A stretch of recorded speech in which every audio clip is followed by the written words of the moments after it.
The dust devils danced across Elias Thorne's property, not out of malice, but out of habit.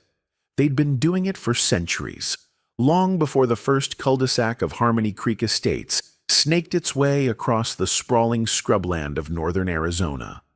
Elias watched them from the weathered porch of his great-grandfather's ranch house, a chipped ceramic mug of coffee steaming in his calloused hand. The ranch, simply known as Thorne Homestead, was an anomaly, a defiant island of authentic Wild West within a meticulously manicured suburban sea. His great-grandfather, a tough-as-nails cattleman, had bought this land when it was nothing but sagebrush and possibility, a vast, untamed expanse where the horizons stretched forever and the only laws were those of nature. His grandfather had raised horses here, the rhythmic thud of hooves on the dusty earth a constant melody, and his father, a man who saw the encroaching subdivisions with a resigned sigh, had kept a small herd of longhorns, more for tradition than profit, a living monument to a vanishing way of life. Elias, the latest in the Thorne lineage, had inherited not just the land, but the stubborn independence that ran in their blood, a resistance to being tamed, much like the desert itself. He didn't have cattle anymore, preferring to focus on sustainable agriculture. Rows of sun-drenched tomatoes and chilies that tasted of the Arizona earth, and a small, beloved herd of rescue donkeys and miniature horses. But the spirit of the ranch, the idea of it, was as alive as ever, a wild heart beating defiantly against the suburban tide. Every morning, Elias would wake with the sun, the scent of creosote and damp earth filling his lungs. He'd feed the chickens, gathering warm, speckled eggs from nesting boxes he'd built from reclaimed barnwood. He'd check on his donkeys, Petunia and Gus, their long ears twitching in greeting, their soft muzzles nudging his hand for a scratch. He'd walk his small fields, inspecting the irrigation lines, pulling a stray weed, feeling the fine, silty soil between his fingers. The ranch was more than a home. It was a living, breathing entity, a sanctuary where the rhythm of life was dictated by the seasons, not by the arbitrary rules of a suburban committee. He sold his fresh eggs and seasonal produce at the local farmer's market, his stall a popular spot for those seeking genuine, local goods. His therapeutic riding sessions with the donkeys, especially for children with autism or anxiety, were a source of quiet joy and profound connection. He rarely ventured into Harmony Creek Estates, finding their manicured perfection sterile and suffocating. On his left, beyond the last row of neatly fenced corrals, sat the Preserve, a sliver of protected natural desert that the Harmony Creek Estates Homeowners Association, or HCEHOA, reluctantly maintained. It was their token gesture to environmentalism, a patch of untouched land they were legally obligated to preserve, but which they clearly viewed as a nuisance, constantly battling invasive weeds, often native plants they didn't recognize, and complaining about the wildlife it attracted. On his right, stretching to the horizon, was the rest of Harmony Creek, a sprawling grid of Tuscan-style McMansions, perfectly green lawns that guzzled precious desert water, and speed limits enforced with religious zeal by the HOA's resident busybodies. The neighborhood was a monument to superficiality, where every mailbox was identical, every shrub trimmed to the same exact height, and individuality was subtly, yet firmly, discouraged. Elias had bought out his siblings' shares of the ranch 10 years ago, sinking every penny he had into preserving what he saw as more than just property. It was heritage.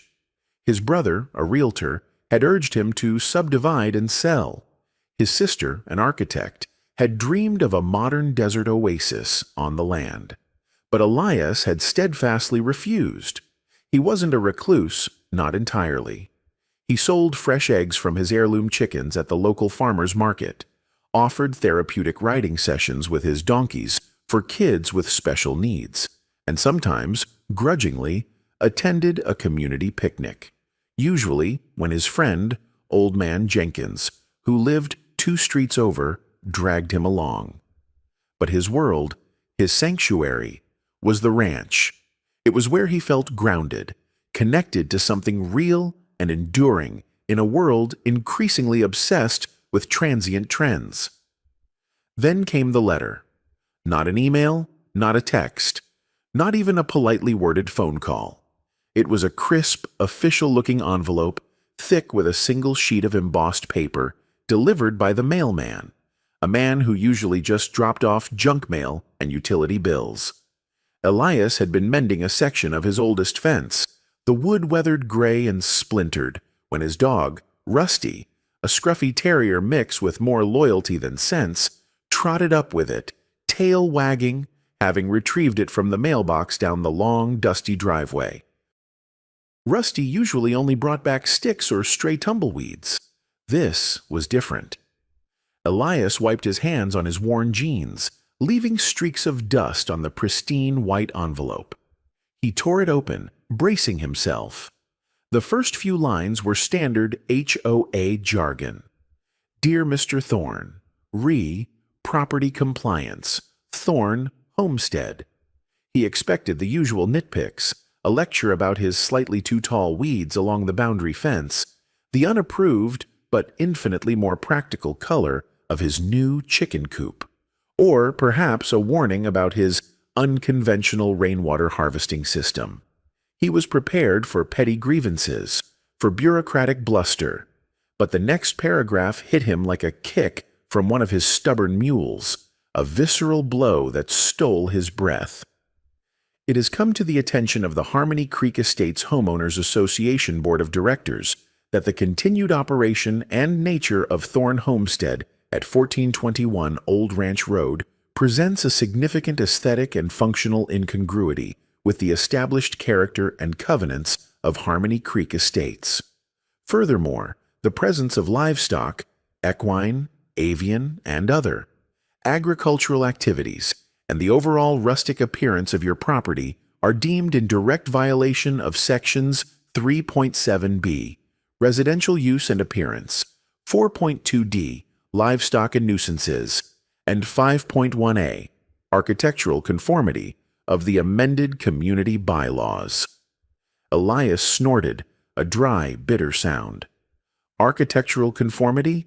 His house, with its thick adobe walls and deep-set windows, had stood on this land for generations, built before half of their ancestors were born, designed to withstand the desert heat and the test of time. Their cookie-cutter Tuscan boxes, with their faux stone facades and flimsy stucco, were the real incongruity here. His ranch was authentic. Their neighborhood was a stage set.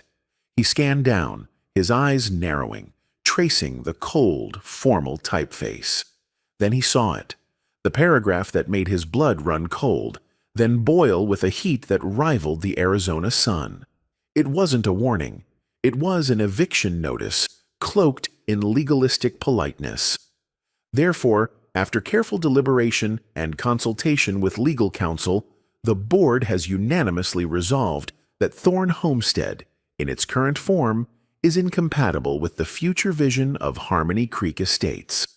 As such, the HOA hereby formally requests and requires that you initiate steps to cease all non-conforming activities and, ultimately, to prepare your property for sale and relocation outside the boundaries of Harmony Creek Estates within a period of six months from the date of this letter. Failure to comply will result in escalating fines and legal action to enforce these bylaws, including but not limited to forced sale proceedings. His hand tightened around the paper, the embossed seal digging into his palm, crinkling the expensive stationery. Forced sale? Relocation. They weren't just asking him to trim his hedges. They were telling him to erase centuries of family history, to abandon his life, his livelihood, his very identity. They were trying to rip the roots from beneath his feet. Rusty whined, nudging his hand, sensing the shift in Elias's mood. Elias looked down at the dog, then out across his land. The sun-baked adobe of the house, warm and solid. The sprawling mesquite trees, their branches twisted by years of wind. The glint of sunlight off the old windmill that still drew sweet water from the earth's depths. This wasn't just dirt and sticks. This was home. This was Thorn Homestead. Every board, every stone, every fence post held a memory, a story. A cold, hard fury settled in his gut, replacing the initial shock with a simmering resolve. He had always been a quiet man, preferring the companionship of his animals and the honest work of the land to the superficial chatter of humans, especially HOA humans. He'd weathered their petty complaints about dust on their cars, ignored their disdainful looks at his dusty pickup truck parked next to their gleaming SUVs, and even tolerated their attempts to get him to join their community beautification committee. He'd politely declined, suggesting they start with their own cookie-cutter landscaping. But this wasn't a nuisance. This was an attack on his very existence, a declaration of war on his heritage. The next HOA meeting was 2 weeks later. Elias went, not expecting much, but needing to face them, to see the faces behind the thinly veiled threat. The meeting was held in the gleaming, sterile community center, a building that looked like a bad suburban architect's rendering of a Tuscan villa, all imported stone and fake grandeur. Inside, the air conditioning hummed, a constant artificial breeze masking the natural sounds of the desert outside, silencing the calls of the hawk and the rustle of the wind through the mesquite. The room was packed with the usual suspects, a clique of affluent retirees and new money families who considered themselves the self-appointed guardians of Harmony Creek's pristine, soulless image. They sat primly in their chairs, a sea of pastel golf shirts and designer blouses, their faces a mixture of self-importance and polite boredom. At the head of the table sat Wallace Hemingway, the HOA president. Wallace was a man whose golf shirts were always perfectly pressed, whose silver hair was immaculately coiffed, and whose smile never quite reached his eyes, which held a calculating, dismissive glint. He spoke with the measured cadence of someone who believed every word he uttered was profound, an oracle of suburban conformity. He was a retired corporate lawyer from back east, and Elias knew Wallace saw himself as the benevolent dictator of this little kingdom, a man who had traded the boardrooms of Wall Street for the equally rigid rules of a homeowners association. Beside him sat Brenda Sterling, the vice president, a woman with a perpetually pursed mouth and an uncanny ability to spot a single errant dandelion at 50 paces, or perhaps a speck of dust on a neighbor's otherwise immaculate window. When the agenda item, property compliance, Thorn Homestead, came up, a hush fell over the room. It was a practiced hush, a collective holding of breath, as if something truly scandalous was about to be revealed. Elias stood, his presence a stark contrast to the manicured crowd. His jeans faded and worn, his boots scuffed from honest work, his face weathered by sun and wind, a testament to a life lived outdoors. He was a piece of the genuine desert in a room full of manufactured perfection. "Mr. Thorne," Wallace began, his voice dripping with faux regret, a performance Elias saw right through. "We are very sorry it has come to this, but as you know, Harmony Creek Estates is a community built on a foundation of shared values and aesthetics. Our covenants are clear, designed to protect the property values and quality of life for all residents. Your rustic establishment, while perhaps charming in a different context, simply does not align with our vision of a harmonious, upscale neighborhood." He paused, as if expecting Elias to crumple under the weight of his pronouncement. Elias resisted the urge to scoff. The words rustic establishment, a thinly veiled insult. My family has been on that land for over 100 years, Mr. Hemingway, he countered, his voice steady. Long before Harmony Creek was a twinkle in a developer's eye. My rustic establishment is the context. Your neighborhood was built around my ranch, not the other way around. Brenda Sterling piped up, her voice shrill, cutting through the air like a rusty saw. But Mr. Thorne, the smell and the noise, those donkeys you have, they bray at all hours. And the dust, it gets everywhere, on our cars, in our pools. It's simply unacceptable for a community of this caliber. Her nose wrinkled as if she could smell the phantom odor of his animals from across the room. "They're donkeys, Mrs. Sterling," Elias replied, his voice calm, but with an unmistakable edge. "They make donkey noises. It's what donkeys do, and dust is part of living in the desert, particularly if you build on land that was once open range. Perhaps you should consider moving back to the city if you prefer pavement and filtered air." A few nervous chuckles rippled through the room, quickly stifled by Wallace's stern gaze, a silent command for conformity. Some residents, the ones who occasionally bought eggs from Elias, or whose kids had bonded with his donkeys, shifted uncomfortably in their seats, caught between their HOA loyalty and a flicker of sympathy. "Mr. Thorne," Wallace continued, ignoring Brenda's indignant huff and the fleeting ripples of dissent, "we have provided you with a clear path forward. The board has even arranged for a sympathetic buyer, a reputable developer, ready to offer you a fair market price for your property. It's a very generous offer, considering the unique challenges your property presents for resale and future development." His tone suggested they were doing Elias a favor, rescuing him from his own stubbornness. Elias stared at Wallace, a sudden, chilling realization dawning on him. This wasn't about bylaws or aesthetics. This was about money. His ranch, a sprawling, valuable piece of land, was more than just an inconvenience. It was an obstacle to their grander plans, a missing puzzle piece in their perfect, profitable vision. Maybe they wanted to expand the preserve, paving over the last vestiges of true desert to build more McMansions on his land, or perhaps to construct a new golf course. Wallace mentioning a sympathetic buyer felt less like a gesture of goodwill and more like a thinly veiled threat, a prearranged grab. It was a well-oiled machine, and Elias was the grit in the gears. "So you've already found a buyer?" Elias asked, his voice low, deceptively quiet. "Even before I agreed to sell? Before I even responded to your request?" Wallace shifted uncomfortably in his chair, his practiced smile faltering for a split second.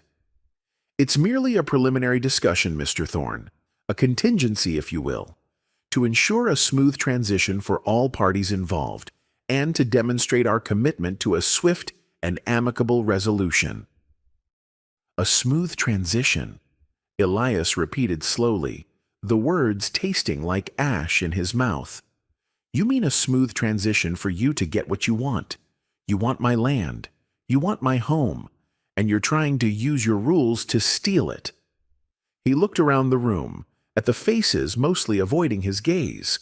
He saw indifference, a few glimmers of pity from older residents who remembered the land as it was, and a lot of self-interest from the newer, wealthier families who only saw their property values. "I will not sell my ranch," Elias stated, his voice ringing with conviction, louder now, cutting through the polite hum of the air conditioning. "And I certainly will not be forced out of my own home by a handful of people who moved into the desert and then decided they don't like dirt." Wallace sighed, a practiced, weary sigh designed to convey long-suffering patience. "Mr. Thorne, we truly regret this, but the board's decision is final. You have 6 months. We urge you to reconsider your position for the sake of community harmony and to avoid further, more strenuous legal action." The veiled threat was now less veiled, almost a promise. Elias turned and walked out of the meeting, the humming of the air conditioning fading behind him, replaced by the rush of blood in his ears. He didn't bother with goodbyes or lingering glances. He wasn't just angry. He was incandescent with a righteous fury that burned hotter than any summer sun. They wanted his ranch. They wanted him gone. They thought they could dictate his life, his home, his heritage, all because it didn't fit into their sterile vision of suburbia. He drove back to the ranch, the familiar bumps of the dirt road a comforting vibration beneath his tires, each jolt a reminder of the raw, untamed land he loved. He pulled up to the house, the old adobe glowing golden in the setting sun, a beacon of resilience. He stepped onto the porch, Rusty trotting faithfully at his heels, whimpering softly as if sensing the profound shift in his master. Elias looked out at the vast expanse of his land, then, beyond it, to the neat, uniform houses of Harmony Creek Estates, their perfect lawns glowing under automatic sprinklers, a shimmering mirage of manufactured peace. They wanted him to move out of his ranch? Fine. But he wasn't going anywhere. Instead, they were going to move into his ranch. The idea, audacious and utterly insane, sparked like a wildfire in his mind, consuming the anger and transforming it into a cold, strategic ambition. It began as a tiny flicker, a fleeting thought born of desperation, then grew, fueled by every slight, every condescending look, every HOA letter he'd ever received. They wanted his ranch to conform to their neighborhood? Number. Their neighborhood was going to conform to his ranch. He wasn't just going to buy the Harmony Creek Estates HOA. He was going to absorb it. He was going to turn Harmony Creek Estates into Harmony Creek Ranch. He would be the one dictating the terms, shaping the landscape, and for once, the dust would settle where it pleased. It was a wild, desperate thought. He wasn't wealthy, not in their terms of luxury cars and sprawling investment portfolios. But he had assets they didn't appreciate, a century of land value, deep connections in the local agricultural community built on trust and honest work, and a mind that, while slow to anger, was formidable once set on a course as tenacious as the desert mesquite. He had 6 months. 6 months to go from being an unwanted rancher facing eviction to becoming the silent, omnipotent landlord of Harmony Creek Estates.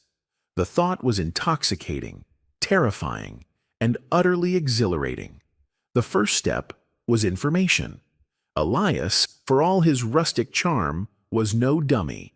He knew how to use the internet, knew how to find public records, and had a knack for seeing the patterns in data, much like he could read the subtle signs of the weather or the health of his crops. He spent the next few days holed up in his office, a dusty room filled with old ledgers, antique maps showing the original land grants, and a surprisingly powerful desktop computer that hummed softly in the corner. He started digging into Harmony Creek Estates, their financial statements, their bewildering web of debt, their intricate property records, the original developer agreements, and most importantly, the very bylaws they were using against him. He printed hundreds of pages, spreading them across his large wooden desk, a chaotic mosaic of legal jargon and financial figures. He learned that Harmony Creek Estates, while superficially prosperous with its grand entrance and sparkling community pool, was built on a mountain of debt. The original developer, a faceless, publicly traded corporation called Zenith Developments, had aggressively expanded during the last real estate boom. When the market cooled unexpectedly, Zenith, desperate to meet quarterly targets and appease impatient shareholders, had sold off the last of their remaining land parcels and common areas at a steep discount to the HOA itself. This left the HOA holding a significant and poorly structured mortgage on the community center, the elaborate gatehouse, the preserve, and all the undeveloped expansion lots. The HOA's primary income came from resident dues and fines, which were often late, contested, or just not enough to cover the crushing interest payments on their massive loan. They were bleeding cash, slowly but surely. The sympathetic buyer Wallace mentioned began to make even more chilling sense. Someone was trying to acquire his land on the cheap, likely with the HOA's blessing, to develop it and probably bail out the HOA in the process. Elias's ranch was not just an inconvenience, it was the key to unlocking Harmony Creek's financial woes, a last, desperate play to save their sinking ship. Elias also dug into the local real estate market. The housing boom had not just cooled, it had stalled.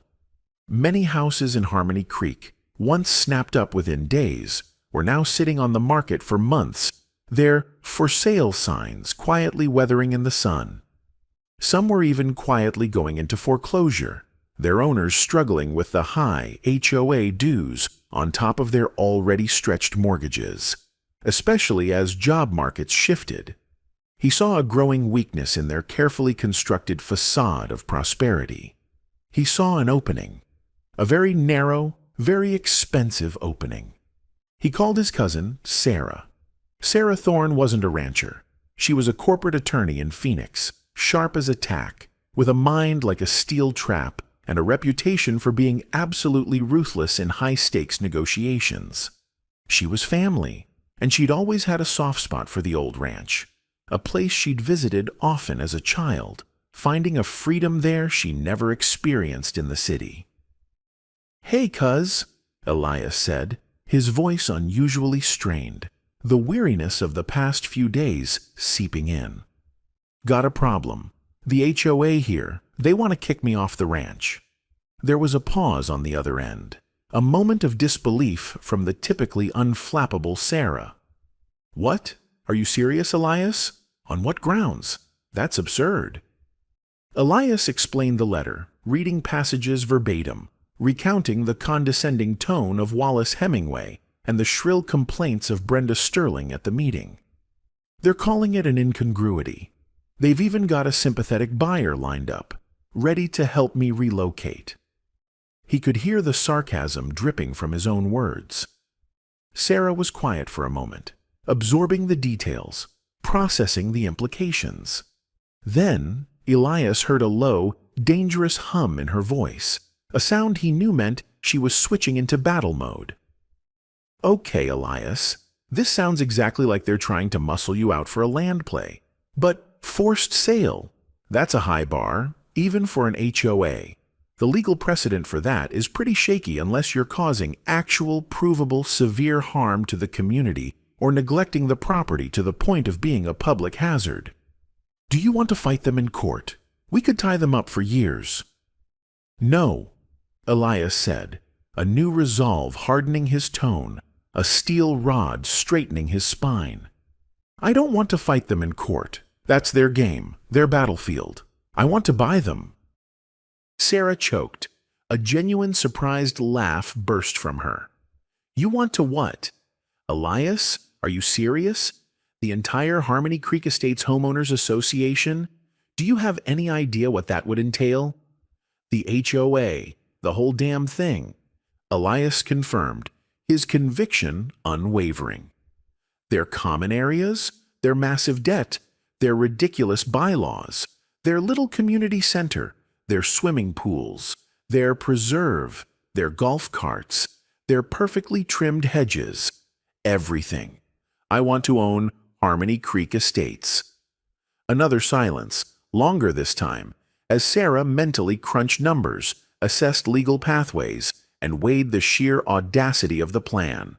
Then she burst out laughing again, a rich, genuine laugh that softened some of the tension in Elias's shoulders. "Elias Thorne, you old cowboy, that's either the craziest idea I've ever heard or the most brilliant. Potentially both. Tell me everything you found." He told her about the HOA's crippling debt, the slowing market, the properties quietly going underwater. He explained Zenith Development's hasty sale and the bank holding the mortgage. "They're leveraged to the hilt, Sarah. If I can acquire enough of their debt, or enough of the properties they're trying to unload, I can get a seat at the table. Or better yet, tip the table over and watch them scramble. Sarah listened intently, asking sharp, probing questions about interest rates, covenants, and the specific terms of the HOA's loan. Her initial amusement had been replaced by a focused intensity, a predatory gleam in her lawyer's eye. "Okay, Elias, this isn't going to be easy. It'll take significant capital, a lot of very complex legal maneuvering, and precise timing. We'll have to be surgical, but it just might be possible. And it would be glorious, truly glorious." Imagine the look on Wallace Hemingway's face. "Good," Elias said, a faint smile touching his lips for the first time since the letter arrived. "Because they made a mistake, a very big mistake." The clock was ticking. 6 months. Elias and Sarah began their work, a quiet, relentless campaign. It was a clandestine operation, a silent war being waged in the background of Harmony Creek's pristine facade. While Wallace Hemingway and Brenda Sterling continued their reign, blissfully unaware, preoccupied with discussions about lawn aeration schedules and the proper shade of beige for exterior paint, Elias Thorne was meticulously dismantling their kingdom, brick by carefully acquired brick, piece by painstakingly negotiated piece. Elias liquidated what he could without disrupting his ranch operations or raising suspicion. He sold off a few antique pieces of farm equipment he'd been hoarding, a vintage tractor, a horse-drawn plow, to collectors who appreciated their historical value, not just their scrap metal. He contacted a distant relative about a small, forgotten trust fund his grandfather had set up for him, a surprise nest egg he'd never touched.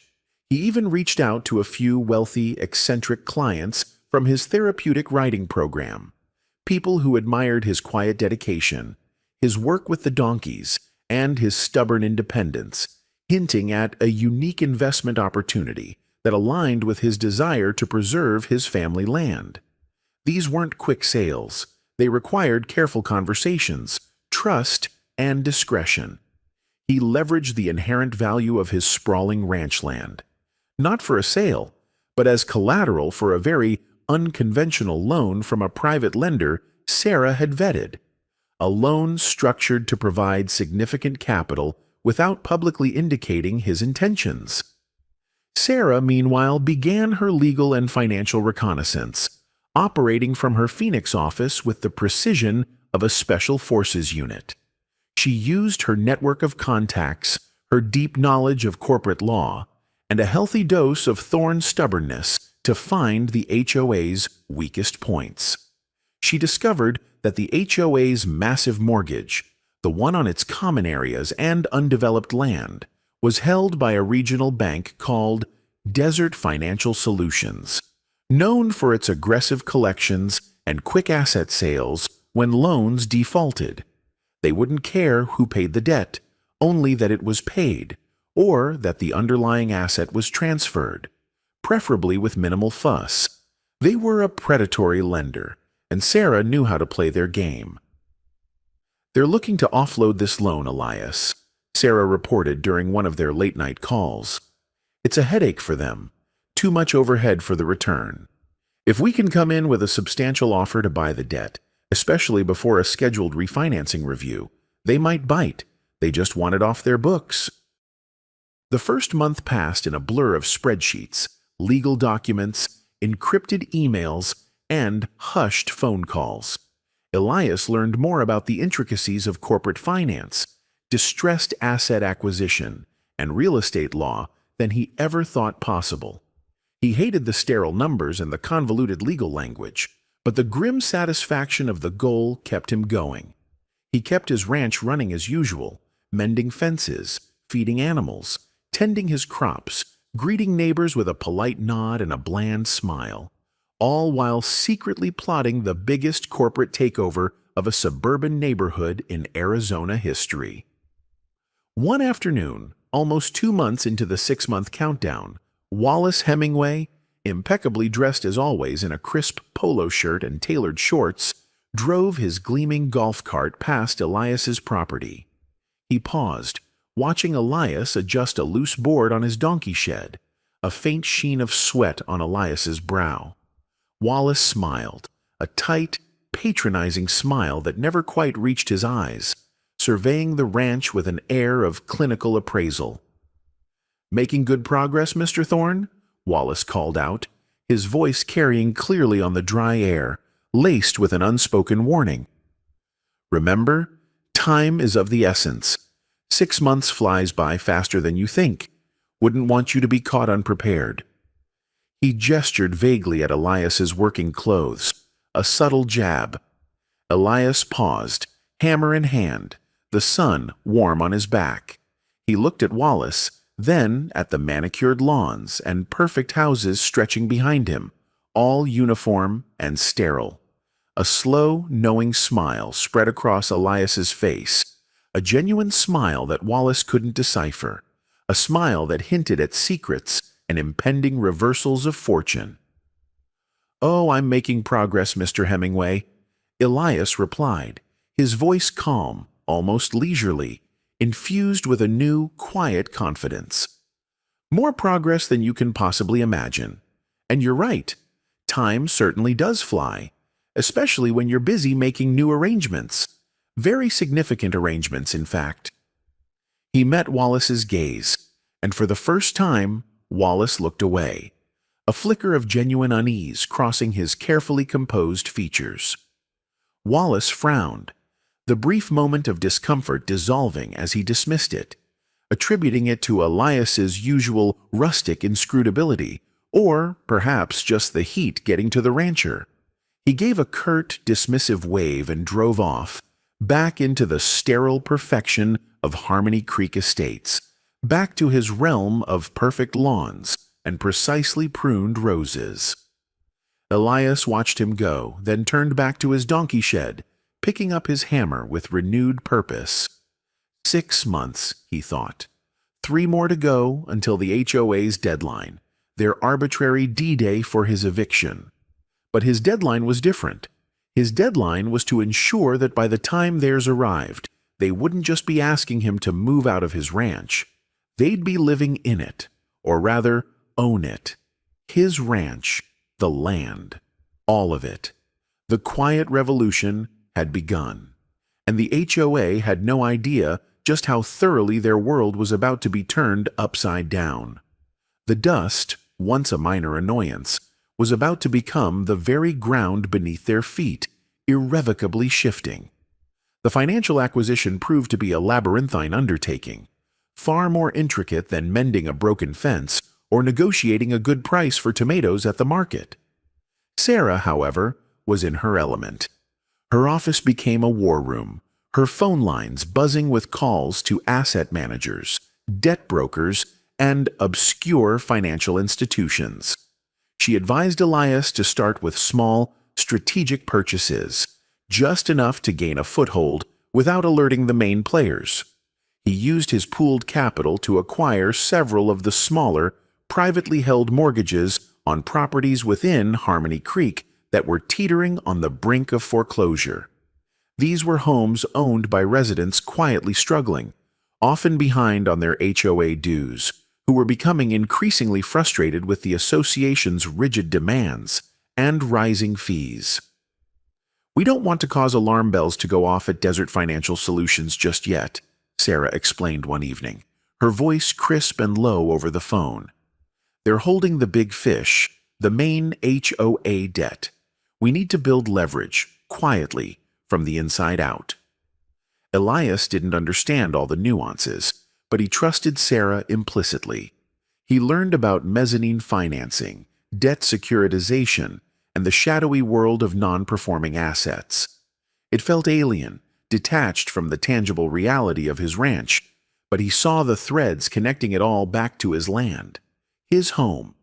While Sarah worked her financial magic, Elias maintained his unassuming facade. He continued his routine, greeting neighbors, selling eggs. He even joined the Community Safety Watch Committee for a few weeks, attending their dull meetings, silently observing the inner workings of Harmony Creek's social hierarchy. He heard complaints about the HOA, about the rising dues, about the incessant fines. He learned which families were discontent, which ones were struggling.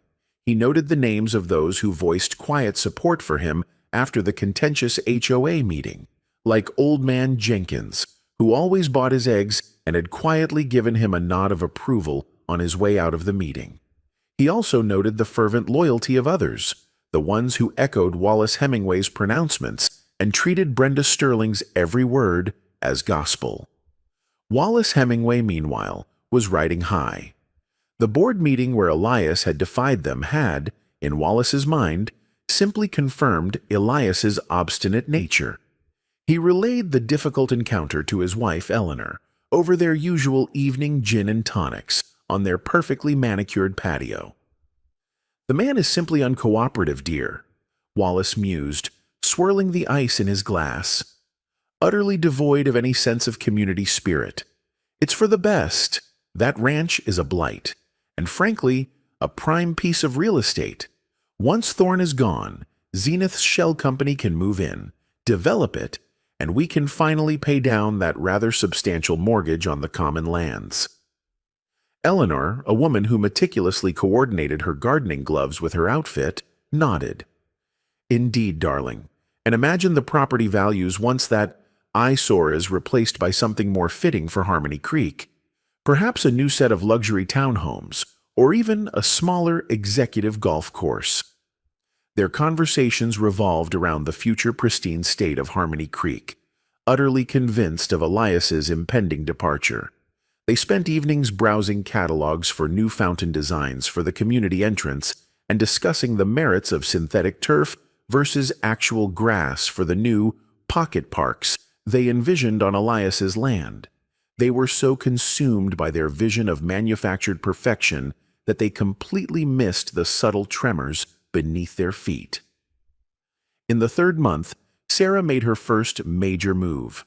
Using Elias's accumulated funds and a significant portion of his ranch as collateral, appraised at a much higher value than the HOA ever dared to admit, she secured a strategic loan from a small, aggressive private equity firm that specialized in distressed assets. This firm, operating quietly and with no public ties to Elias, then approached Desert Financial Solutions. Desert Financial was hesitant at first, Sarah reported to Elias, her voice crackling with triumph over a secure line. "They wanted to go through their standard refinancing review, but we showed them the writing on the wall. The HOA's financials are shaky, a few more foreclosures, and that mortgage becomes a serious liability for them. We offered a substantial, all-cash offer for a significant chunk of the HOA's primary common area mortgage notes. Not the full amount, but enough to make them eager to offload the risk. We structured it so that if the HOA defaults on the remaining payments, we become the primary lien holder, effectively owning their common lands and infrastructure." Elias felt a surge of cold satisfaction. "So they basically sold their debt to us?" "Precisely," Sarah confirmed. "Or rather, to a holding company controlled by us. From their perspective, they just cleared a bad debt. From our perspective, we now hold the keys to Harmony Creek. We're not just an investor, Elias. We're their biggest creditor. If they miss a payment, if they trip up in any way, we can call the entire loan. And given their current cash flow, it's a tightrope walk for them." The legal documents were complex, filled with clauses and subclauses, but the essence was clear. Elias Thorne, through a carefully constructed corporate veil, now held significant leverage over the Harmony Creek Estates HOA. The transfer was recorded quietly, buried deep within public financial records, intentionally obscured by layers of legal jargon and shell corporations. It was a masterpiece of financial stealth. Wallace and Brenda received a notification from Desert Financial Solutions about a restructuring of their loan portfolio. They interpreted it as a sign of their financial prudence, patting themselves on the back for effectively reducing the bank's exposure and strengthening the HOA's financial standing. They never suspected that the restructuring meant their biggest liability had just landed in the hands of their most despised resident. "Excellent work, Wallace," Brenda had cooed in their next board meeting. "This frees up capital for our beautification projects. We can finally approve that new fountain for the main entrance." Wallace preened, completely missing the irony. "Indeed, Brenda, and with Mr. Thorne's departure looming, we'll have his property free and clear for the new executive townhomes. Property values will soar." As the 6-month deadline approached, the HOA sent Elias a series of increasingly firm reminders. Each letter, signed by Wallace Hemingway, became less polite and more threatening. "Dear Mr. Thorne, this is the third reminder regarding the imminent deadline for your compliance with the board's resolution concerning Thorne Homestead. With only 1 month remaining, we note no discernible progress towards the cessation of non-conforming activities or the preparation of your property for sale. We reiterate, failure to comply will result in immediate and severe legal action, including forced sale proceedings at your sole expense." Elias read them, stacking them neatly on his desk next to the thick binder filled with his own acquired financial documents. He smiled. The ranch was thriving. His donkeys, Petunia and Gus, were fat and happy. His tomatoes were ripe for picking, and Harmony Creek Estates was a ticking time bomb. He stopped taking calls from the HOA management company. He stopped responding to their emails. He simply went about his business, planting a new row of native sunflowers along his boundary fence, a defiant splash of wild color against the HOA's rigid green lawns. The sunflowers, unlike the HOA, belonged to this desert. The day arrived. Exactly 6 months to the day after receiving the initial letter, a flurry of activity erupted at the gates of Harmony Creek Estates.